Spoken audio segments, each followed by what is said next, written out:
Welcome to Simplify. I'm Caitlin Schiller. And I'm Ben Schuman-Stoler. Hey. What's up, Caitlin? Good morning. I'm doing okay. You always say good morning now. Well, it is morning. It's true. I don't know. It's morning where we are. To you, whoever you are, wherever you're listening from, good day, good evening. If you're listening to this falling asleep. Yeah. Good night. Fast forward. Like 10 seconds. Sleep well. Yeah. All right. So today we have a pretty cool guest whose book I was very excited about. The guest today is Rhaina Cohen.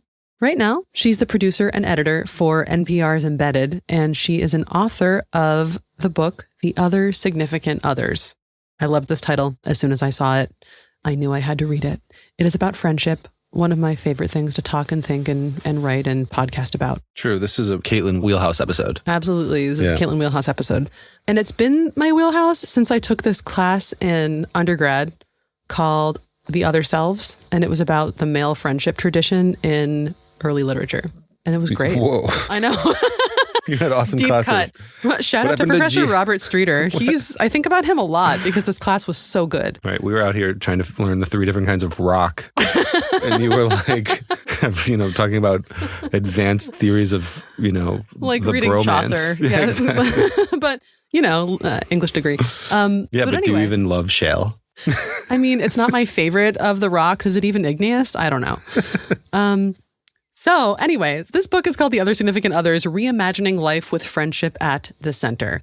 And it's full of stories about people who really make friendship the central relationship in their lives. And they own homes together. They raise kids together. They care for each other for decades. And there are also really fascinating historical examples, which I loved from this book. It's just, Rhaina Cohen putting in her years of amazing original reporting and science research on friendship and these bonds into this book, which I hope that everyone goes out and reads. What should people listen out for in the interview? Well, if we're looking for something that's a really good takeaway, I think that this is something that was really meaningful for me personally. I don't know if it was for you, but it was let people see your mess. And that is kind of one of the things it takes to be a friend and to have a friend. Yeah. Because if you don't let people in and let them see it, then they can't be there for you, even if they might want to be. I thought that was a really beautiful point, and it was a good encouragement to keep being willing to get vulnerable. Yeah. Sweet. Yeah. So should we play it and then we can do books? Yeah, let's play it. Let's hear Rhaina talk about friendship. Hi, Rhaina. Thanks so much for joining me today. So happy to talk to you. Wonderful. So Rhaina, you are a journalist. You are a writer. You are many, many things, but how do you like to be introduced? I guess in a professional sense, I would say that I'm a producer and editor at NPR, which is where I'm sitting right now, and the office is there. So I, often have audio on my mind and telling stories through sound. But I also like to write about social connection and people who are kind of doing unusual things in their social lives. And the way that this, I guess, has manifested most recently is in a book that is new that I wrote called The Other Significant Others, Reimagining Life with Friendship at the Center. Lovely. And how about in a non-professional context? Very on this theme. Like, I think I would love it if someone called me a great friend or talked about the way that they can count on me, or that I'm a person who connects people and ideas. I think that that's really a strong way that I like kind of pulling in ideas from different places. I have like 2 interdisciplinary degrees, and I love few things more than having my friends become friends with each other. And so much of this book is about just that. And you tell so many stories of friendships in this book, of course. There are also really cool historical examples that I would love to hear a little bit more about or to have you tell listeners about. But to start off, what were the stakes here for you? Why did you care so much about writing this book?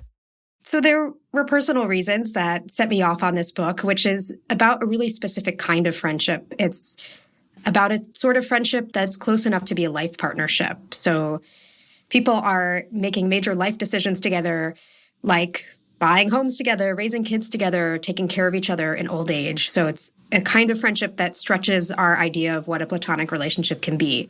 And I started thinking about this because I fell into a friendship that felt like this. And my friend, who I refer to in the book as M, she and I talked about, like, why isn't there a name for this kind of friendship we have where we would see each other 4 or 5 times a week because we live so close by. We were kind of wrapped up in the mundane parts of life. Like, I would stop at her house on the way to my morning commute, and we would be each other's plus ones to office parties. And we ended up having a kind of shared friend group that we melded. So I was interested in, is there a term, a way to recognize these friendships? And I knew a little bit about the history of friendship being more significant than it is now. So I knew about this extensive history of same-sex friends having a lot of intimacy and importance in each other's lives. So I knew there was a bit of a past, and I knew there was a present with my experience and some other people I had met, along the way in my life and in pop culture with shows like Broad City. So I wanted to find more stories of people who had these sorts of friendships, partly to make sense of my own, but also to lift them up and help us think differently about friendship. How do you define a friend then? And how do you define what you just described as more like a platonic coupledom versus what do most people think of when they think of friends? Well, I think I kind of agree with the standard definition of friendship, which talks about kind of the components of friendship, where it's mutually voluntary, like you're both choosing each other in a way that you wouldn't necessarily for a familial relationship. And it's a relationship that has a lot of affinity. The types of friendships that I'm talking about are friendships where people are operating really as a unit, and they have the features that people associate with a romantic partnership. So people are there for, cancer treatments. Like, I've talked to several pairs of friends where the friend was the person in the hospital for every single chemo infusion and surgery. It's the person who maybe you are going to start a family with, or that you move across the country with. I mean, I heard examples of all of these from the friends I've talked to. And I think that's in contrast to the way that a lot of people think about friends, where it is not the relationship you build your life around. It's a kind of relationship that fits into the rest of your life. And if it doesn't, then maybe you let it go, or you let the friendship take less room in your life. But in this case, these friends are prioritizing each other, and they're operating as a we, in the way that romantic couples will talk about we instead of I sometimes. That's often how these friends talk, that they are moving through life together. Yeah, I love that. It makes me, I think that one of the things that I loved reading the most in the first part of the book was the description that Cammie and Tilly had. I'm not sure which of them said it, but she said that she views a romantic relationship as the cherry on top of the cake. And we're the cake. And when she said we, she meant herself and Tilly, or Tilly and Cammie meant each other. And that is definitely a definition of friendship that we don't see every day.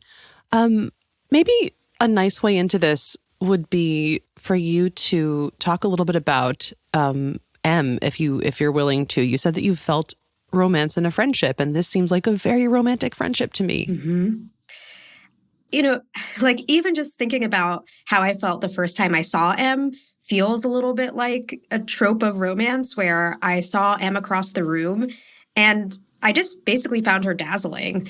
Not in a way that I was like, I want to kiss this person or sleep with this person, but a sense of being drawn to her essence. I don't know how to make it sound not airy-fairy, but I think that's kind of how it was. I still have this picture in my mind of being in this very loud bar and seeing her in her work attire. A lot of people had come after work, and she just had a kind of poise about her. And also, she had a poise and also not a self-seriousness. People around her were laughing. She just seemed engaged. I mean, I guess you could even describe it as maybe not love at first sight. I don't think I knew that I loved her or think that I believe in that. But there is a sense of being pulled to her in a way that people often describe in romantic relationships. And we're very affectionate. Emma's very affectionate in general, but I also felt freed to, I think, be even more maybe over the top in terms of like, we will hold hands when we're walking down the street. In fact, there was one point in the office, like she had come to me, at work at some point, and she just like grabbed my hand instinctively. And I had to tell her like, I'm in a workplace. Like, you can't grab my hand. Like, I wouldn't do that with my husband either. It's not like a specific thing to you. So, we are both very much people who, will curl up with each other. And during the beginning of our friendship, I had written in my journal about how I felt like I was falling in love with her in a way that did not feel so fundamentally different from the way that I had fell in love with my now husband. But it just didn't have the sexual piece to it. And, so I'm talking about my own experience, but I've talked to lots of friends who have felt like there is romance, or the term I often hear is magic, that there's something that's kind of ineffable, but that feels, cosmic, or however people describe it. But I think that magical element of connection that people describe is basically a kind of romance. Mm-hmm. I think that the phrase magical connection just gets right down to it, having a magical connection with someone. Yeah. I mean, there's a mystery that people are just kind of intrigued by and happy to not try to solve. But, this is again, like magic, or like soulmate is a term that I've heard a lot. The sense that something is operating at a level that is inexplicable. I think those are feelings that in our society we tend to connect to romantic relationships, that we connect to, rom-coms, but lots of people experience them in friendship, and we don't necessarily have the language to share this shared experience because, as I said, I'm not the only one who's had this. Right. I've felt this for sure. I have more than one friend. I'm very lucky to say that I've felt this with, and with whom I maintain connection. And it's so important. But I want to get back to you saying this is how we define friendships now, but it was not always like this. And there is plenty of historical precedent for the kind of magical connection that you're talking about that is more than what we would call a modern day friendship, and more like a magical romantic connection. Can you maybe talk about your favorite historical example that you found when you were researching for the book? I would say, you can go back to the Old Testament, and you have like the David and Jonathan story where these friends make a covenant with one another. So there's like really deep history to a level of commitment and connection between friends that maybe surpasses what we think of now. Historical model for friendship that I think is fascinating is this process of sworn brotherhood, or kind of relationship called sworn brotherhood, that you could see going back to like the 6th century with monks who would pair off and kind of commit to each other. And you could, see it in 14th century England. And in fact, there are churches you can go to in places like Oxford where you would find 2 men buried side by side. And the historians who have kind of sussed out what was going on there have generally concluded that this is an example of sworn brotherhood. So for these brother-making ceremonies, what would often happen is that 2 men would put their hands on the Gospels in a church. This happened both in the West and in in the East in Orthodox churches. And a priest would say a blessing over them and then declare them brothers for life. And they were expected to take care of each other, sometimes not just, in an emotional way, but protecting one another in terms of, against violence, helping their families of origin, and helping out financially. So this was going on centuries and centuries ago. And there was a level of, again, commitment that I think stands outside of the type of friendships we think about now. And, I'll just say one more example that fast forward. And this was the history that I initially knew about. I hadn't known about all this kind of much older history. And the term is romantic friendship that you would see in, the 17th century up to like the turn of the 20th century. And this is where you get basically the romance pieces that we're talking about in terms of my contemporary experiences, where same-sex friends wrote effusive letters to each other. Like there was one, what was it? Like, the last pulsations in my heart will vibrate for you. Like one man had written to another. And women would exchange locks of hair with one another in women's colleges. When 2 young women took a shine to each other, they were known as being smashed. And this was, written about at the time as a just sort of phenomenon that everybody knew. So there were all sorts of ways that you see a lot of affection, and there are kind of historical reasons why it was possible to have that kind of intimacy that is, both emotional and physical and less common now. But we have like lots to look back on to show us that friendship can elicit more kinds of feelings and bigger feelings and be more devoted than we typically think of now. Yeah. So then what happened? Why was this book uncovering something that we don't talk about? Is it just like latent societal homophobia because we assume that if two people have a magical connection, they're also having sex or they want to, even if they're not declaring it? Why isn't this kind of setup more common? Mm-hmm. I would say just as often as homophobia, what you might see is an overcorrection for homophobia, that there's so much history that has been straightwashed. There's a lot of reason to believe that there were more people in the past who were having sexual relationships, what we would now call queer relationships, than is maybe in the record, than has been widely acknowledged. And I think, in a contemporary way, we're used to connecting two things that have not always been connected, which are love and lust. In the past, it was possible to send those effusive letters and not have it be read as sexual. And part of the reason is that we don't have the invention of the idea of homosexuality and heterosexuality until about the turn of the 20th century. So there are all sorts of behaviors that were read as completely innocent that now we would see as potentially sexual. For some people, that's a bad thing, that there might be like same-sex interest in these friendships. And in other cases, it might be like a positive or neutral thing. But regardless, with this, the possibility of same-sex sexual attraction and having that be a fixed part of your identity, it's harder for people, I think, to imagine that friendship can be something that has some of these elements of closeness and romance. So you mention in your book quite a lot the work of Eli Finkel and the work of Esther Perel. I had Eli Finkel on Simplify in, I want to say 2018 or 2019. And, he wrote a great book. I love his research.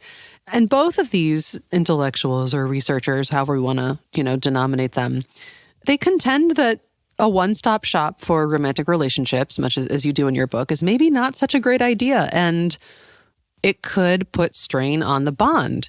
So then it would follow that having one of these magical connection friendships would really benefit people, right? Like, what do you see as the benefits of having a platonic life partner?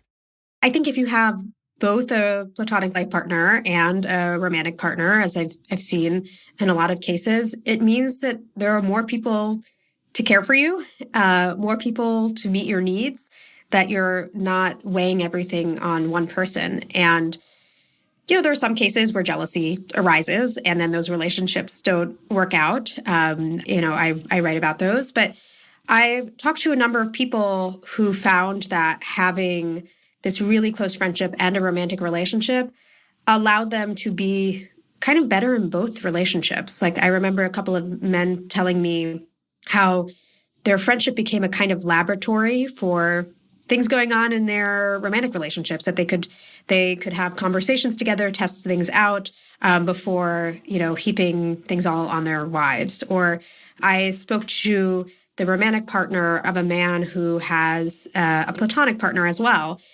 And she was basically saying it's all bonus. Like, yeah, sometimes there's extra work because you have more people to attend to, but she was like, yeah, 5% of the time it might be more work, but it's way outweighed by all of the extra support you have.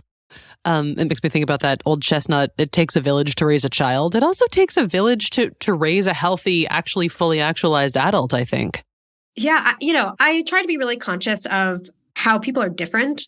Like, there are some people who maybe only need one person in their lives, but I think that for a lot of us, having multiple influences and multiple perspectives and sources of support can be incredibly enriching. Like, I've experienced this in my own life. My husband is somebody who I turn to for all kinds of forms of advice, but he has his own ways of seeing the world and his own tendencies. I mean, he's Northern European, and, maybe you have seen this out in Berlin, but not the person who's going to be like the most affectionate or over the top with validation. Like, he doesn't need it. He's totally secure. He doesn't need anybody giving him compliments. And it's really helpful for me to have other people I'm very close to who have kind of different instincts around communication. And I would say also people that I learn from. Like, I think one of the most important relationships I have is a three-way friendship with my friend M, who I mentioned in the book, and a third friend of ours, Helen. And I get to see how Helen will respond to the same things from M, but in a different way than I would. And then I get to learn from Helen's wonderful way of being supportive and being emotionally intelligent. So I have personally experienced what it looks like to have several people who you're very close to who inform your thinking and who you can turn to when things are hard, or to share great moments with, or hobbies with, or it's just, I don't have to align in every single way with one person. I have several people to choose from. Yeah, it's so important. I have 3 very, very close friends with whom I think I experience magical connection. We talk most days. They don't all know each other. In fact, none of them know each other now that I think about it, but I call them my board of directors. And I go to them with all kinds of different stuff, anything that's happening in my life, and I will get different input from each of them. I have one who is a little softer and more supportive when I'm making a decision that maybe isn't ideal for my life. And I have another who I know will give me the tough love, and she comes from a completely different background and will say what needs to be said. And they all bring, as you said, these different intelligences and nuance our lives in different important ways. I think that I have been transformed in the crucible of friendship. Yeah, I mean, I think of, at least for myself, that I'm a mosaic of the people who I've met and the people who I've been closest to. And for me, it's like I want to be surrounded by the kind of best influences possible, and that there are limits probably. I can't have 20 people who I'm equally close to. Well, maybe I could have them be equally close to them, but in a superficial way. I'm not going to have 20 people who I see 5 times a week. But I live with housemates, and I have absorbed a lot of their thinking, or at least have been influenced by kind of the way they move through the world. And I have found that to be just great to have a different perspective to think through, and to be able to kind of come up with, what do I want for myself? Or maybe what have I overlooked because I had never encountered those ideas or choices before. Mm-hmm. Yeah. You say in the book, I think it was, while we weaken friendships by expecting too little of them, we undermine romantic relationships by expecting too much of them. Yeah. I mean, I think we've covered a little bit of the risks of expecting so much of one romantic relationship. And then the flip side is, if we don't put all of that on one romantic relationship, what other parts of life could we nourish more? And I think for a lot of us, that is friendship. And instead of maybe asking our friends to live life up close with us, we create kind of artificial limitations, that there are certain things that you would only do with a romantic partner.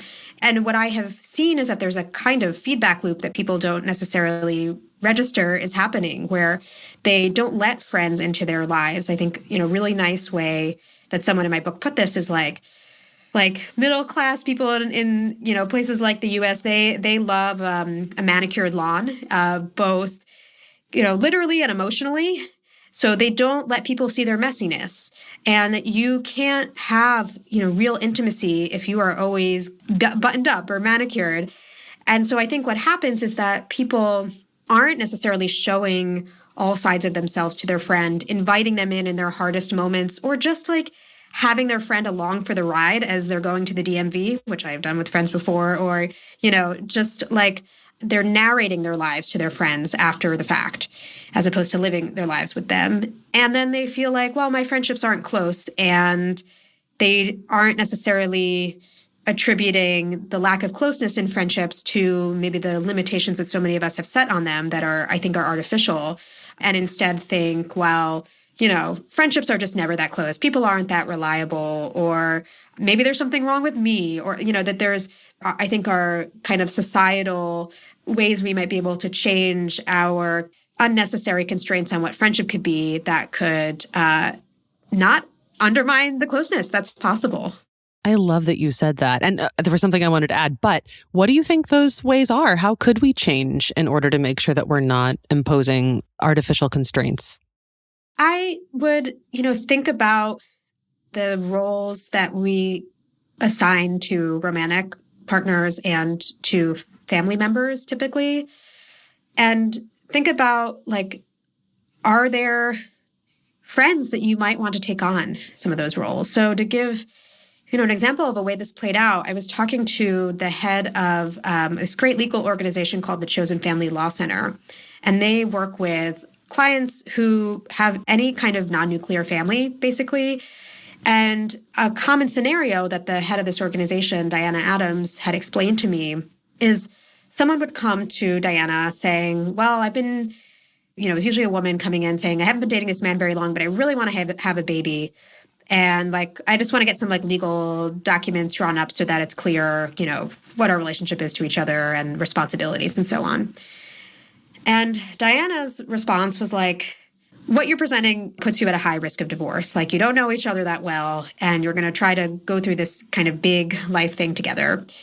Among the suggestions they would sometimes have is to think about if there's somebody else in their life who they really trust, who they have a long-term relationship with, and that if they really want to have a kid, then maybe instead of jumping into a new romantic relationship, that there's an existing relationship that they just never had thought of before where somebody could make a great co-parent. And Diana has had people come back and set up those sorts of arrangements and have had them be very successful. So that is probably at the outer edge of what a lot of people would consider doing to build a family. But I'm at an age where I see a lot of people, especially women who want to have children, aren't sure they would want to go it alone, but aren't partnered. And it feels like they have these really limited choices about what it would mean to create a family. So I think even considering friends for something like raising a family or buying a home with, those are kind of places that, we could consider friends stepping into.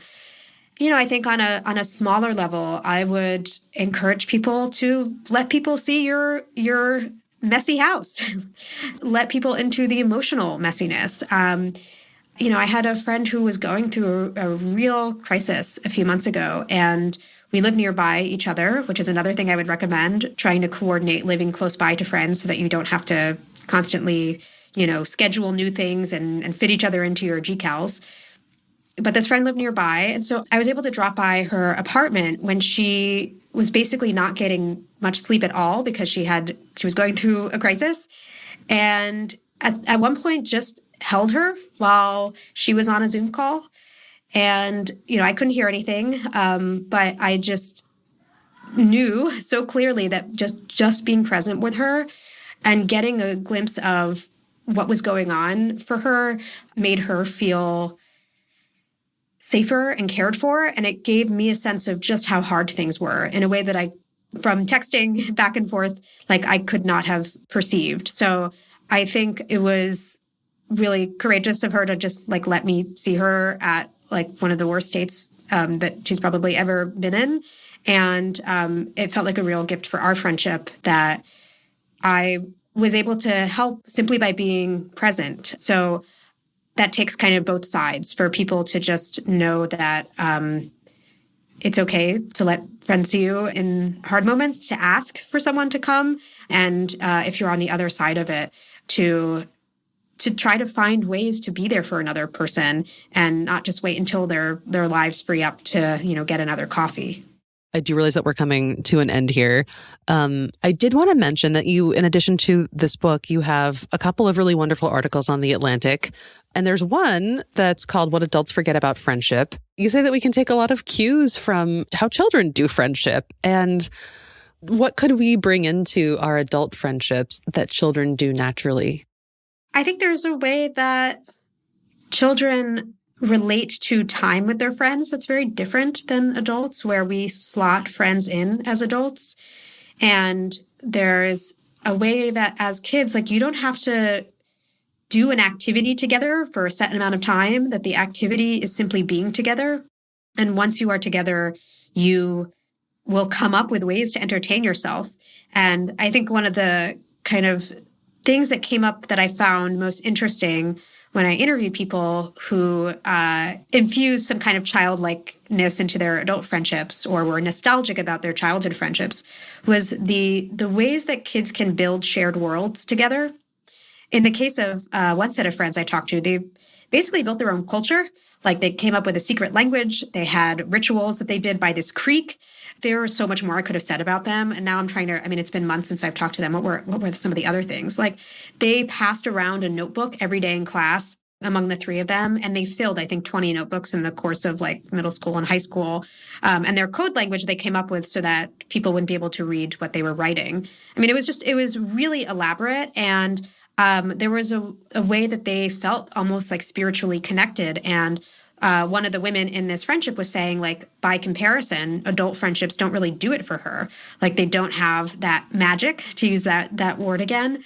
And they don't have the kind of like creative collaboration. Like, I certainly had a lot of creativity to my friendships. And another thing that comes up with kids is like celebrating the friendship as an entity, which is something that we do for romantic relationships. But, as kids, like, I think maybe especially girls will exchange friendship bracelets at summer camp. I made lots of those with embroidery thread or friendship necklaces, or we'll write long notes to each other that you aren't just doing the friendship, but you are excited about this connection that you've made together and talk about it and try to tend to it and maybe make different ceremonies around it. So, those are some of the things that I saw and made me want to figure out how to incorporate some of that into my own friendships. Rituals are so important. They're so important, and they get overtaken by schedules, which is just disappointing as an adult. And also we have very limited rituals. I'm working on a story for NPR that's jumping off of the sworn brotherhood history that we talked about earlier. And the other reporter I'm with and I just interviewed these two women who were traveling together in like Syria and Turkey and elsewhere back in the 1980s as scholars. And they were in Jerusalem at one point, and the archbishop noticed how close these women were and asked them if they wanted to participate in this very old ritual of turning them into sisters. And he pulled them into this alcove in the Church of the Holy Sepulchre and, was making a blessing over them. They held their hands one on top of the other, and he wrapped his stole around their hands. And this happened 40 years ago. So I guess they're around 70, in their 70s at this point, these women.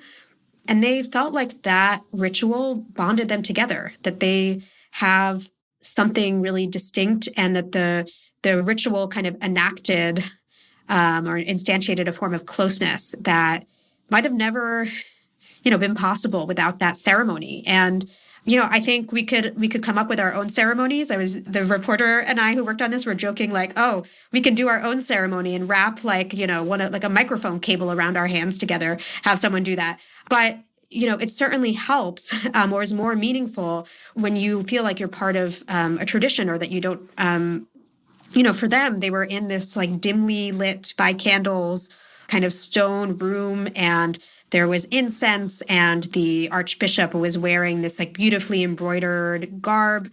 It was very elaborate, and it set the tone. So it's great for people to create their own rituals. I think I would aspire to a world where we had more kinds of rituals for more kinds of relationships, and, not just maybe welcoming a baby into the world or, end of life or marriage, which are kind of like what we're down to at this point.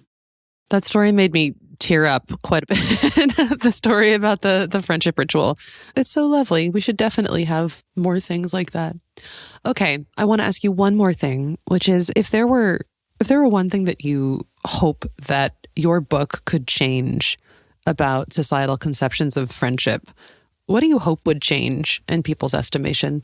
I would really love for people to have greater imagination with what friendship can be, and specifically about how friendship can contain deeper emotions, more complex emotions, and more commitment than we typically see. this feels especially relevant to people who don't end up being romantically partnered because they are stuck in a society that treats them as lesser if they don't have this one particular kind of relationship.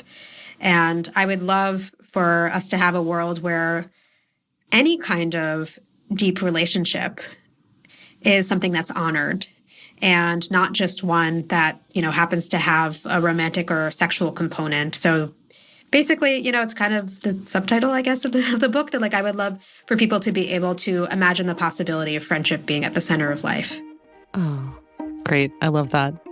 All right. Rhaina Cohen, thank you so much for taking the time today. It was such a pleasure to talk with you. Yeah, it was such a delight.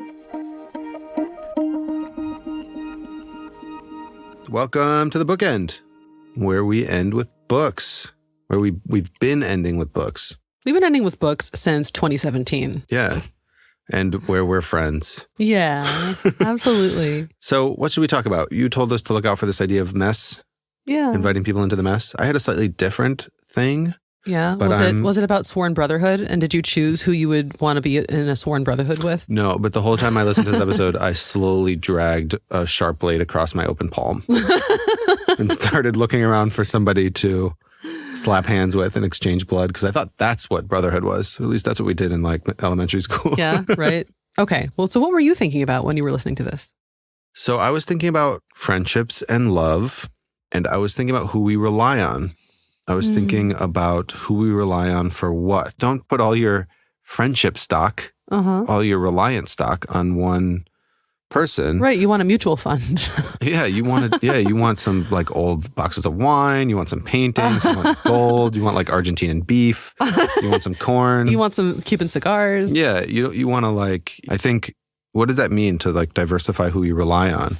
For me, it brought up all these thoughts of, and this will go into my book recommendation, but this sort of epidemic of loneliness, what urbanization means in the West and loneliness, the sort of progression since the end of the church and organized religion's role in our daily lives to where we all look for connection and da-da-da-da-da-da. So that's the part that I was really stuck on. And I just thought, for me, the thing that I chew on after the interview is this idea of, who do I rely on for what? Who do I want to rely on for what? Yeah. And do you want to make some adjustments? Yeah. And that I thought was a valuable nugget. But so what did you want to talk about with messiness? I just thought that she talked a lot about letting people see your mess. And also, I think what ties in with this is this idea about what we can learn about friendship from children, which is we don't really need to plan a specific activity. Why don't you just show up and see what happens? That is also a kind of messiness. I think in adulthood, we're very attached to making the most of our time. I'm doing air quotes with my fingers over here, making it count. You're making it all count. So, but why should a 90-minute hang with somebody you love spending time with, why does that have to, quote, count in a specific way? Why do you have to make sure you're doing an activity that maximizes the potential of that 90 minutes together? Why can't you just show up and be in a room together? I think that we have a lot of uneasiness about that. And I've only really learned to have friendships in that way in the past few years, I would say. And it's been really important. And I've also only really learned to ask for help in my messiness in the past few years. And that I think has made bonds stronger. I don't know, what was it, last week? I called Ben with a little SOS personal emergency, and he was like, I'll meet you in an hour. True. And then at the end of that, you said, thank you for asking, or I'm glad you asked. And it was really touching. Yeah, it wasn't like you moved apartments and needed, somebody no. needed, right? That's normally when people ask for help. But you've done that for me too. You've moved furniture with me. But that's normally what people right? I'm sorry, I've tried everything I could, but can I please borrow your drill? It's what? Yes. I've also done that. That's right. Or, I have to paint the thing. I know you're probably busy, but do you think you can help me paint the thing? Yeah. It sucks. These are tasks that no one wants to do, but then they're actually really fun. Yeah. There's something in what you were saying that reminded me also of this showing up thing. And I've talked on Simplify about how I'm starting to feel a bit of friction toward the whole respecting boundary. Everybody's looking out, make sure I don't do too much, make sure I don't overextend myself, make sure I don't, go run around everywhere too much. Yeah. And there's a piece of me that's no, sometimes go be with your friend, go ask for help, even if it means taking the train across town or driving a little bit, or you're already tired. that's a difficult balance. Obviously, I'm not telling people to like overextend. Yeah. Don't burn yourself out. But sometimes it is okay to err towards doing the thing. Yeah, go do the thing. Don't necessarily have to plan every single thing. Right. Right? That there was some subtext in there of like, we're only friends if we can find time in each other's calendar. And that is a thing about somehow city living, or I don't know, this crazy busyness that everybody seems to have, that you can't, unless you have some kind of standing position in their calendar, you can't even see them for dinner. Yeah. And there is no space to spontaneously run into each other. Right. That sucks. That does suck. So should we do books? Yeah, let's do books. Me? Yeah. Okay. So I was going to obviously talk about the Caitlin Schiller guide again. Ugh. Because you made this guide in the Blinkist app that's fantastic. Thank you. The advice you give is something called the rolling friend date, which even though I just said I think it's annoying that you have to schedule all the time with friends to see them. When you see them, then you just make the date next time you're going to see each other. And that's sort of like a bookmark. It's like, I have the intention to see you in about a month. And if that date doesn't really work for either one of us, we'll let each other know like a week before. It's fine. But it's keeping somebody top of mind because, we are busy. But if you just have that sort of like calendar bookmark, then you can make sure that you do prioritize each other. Yeah. And the book that you recommended also in the guide that I want to shout out is The Lonely Century by Rhaina Hertz. And it makes the kind of ironic, unexpected point maybe that cities, even though we're all packed together, actually add to loneliness. And things like meal times, things like the amount of people living alone now or farther away from their families. We are definitely having some kind of loneliness epidemic, which is totally unexpected. In my opinion, it's super weird and worth paying attention to. So that's my book recommendation. Oh, and I wanted to add again, I think I've made this point in the past, but shout out to men. This is not just a women thing. I think like men friendships and menships and effusive romantic man bromance texts and stuff. That's obviously extreme, but there's, I think, this domain of who do you rely on? How do I build these connections? It's not a womanly thing. It's something that men do, should be paying attention to, and should be taken seriously also. Absolutely. And like across the gender spectrum too, right? Like I can think right now of two close men friends that I rely on who you're one of them. And then I have another friend who I know if I need something at like 3 a.m, you'd probably hate me for it, but I'd call you. Yeah. You'd come deal with it. For sure. And I have complete trust in that. No, it's not just for women and girls' nights. All right. I have a book too. Yeah, that's what I wanted to hear. It is called The Rituals Roadmap, or just Rituals Roadmap by Erica Keswin. Okay. So towards the end of the interview, Rhaina talks about the magic of ritual in friendships and cites this specific group of friends for whom ritual formed like the backbone of their bond. They had this incredibly imaginative sort of like kingdom of friendship that they built together as children.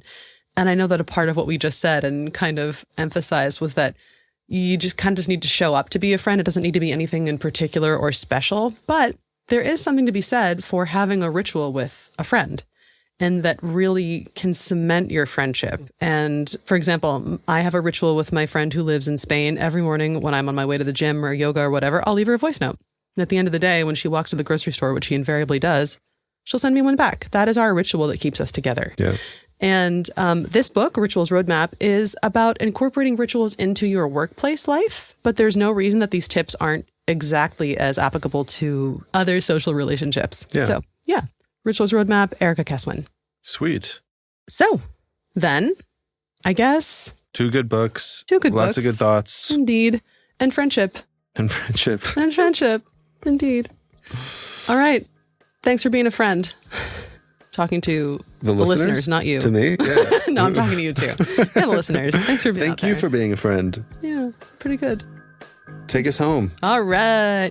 Simplify is produced by me, Caitlin Schiller. You've been Schuman-Stoler, Maria Levacic, and Stéphane Obadia and Blinkist in Berlin, Germany at Blinkist HQ. If you would like to try Blinkist, this wonderful sort of micro-information app that has guides, like Ben mentioned, on different life skills, everything from professional skills to soft skills like making friends as an adult, and book summaries of the best books that are out there. Check it out. You go to Blinkist.com/friends and you can enter the code RITUALS, RITUALS. So, till next time, check it out. See you later.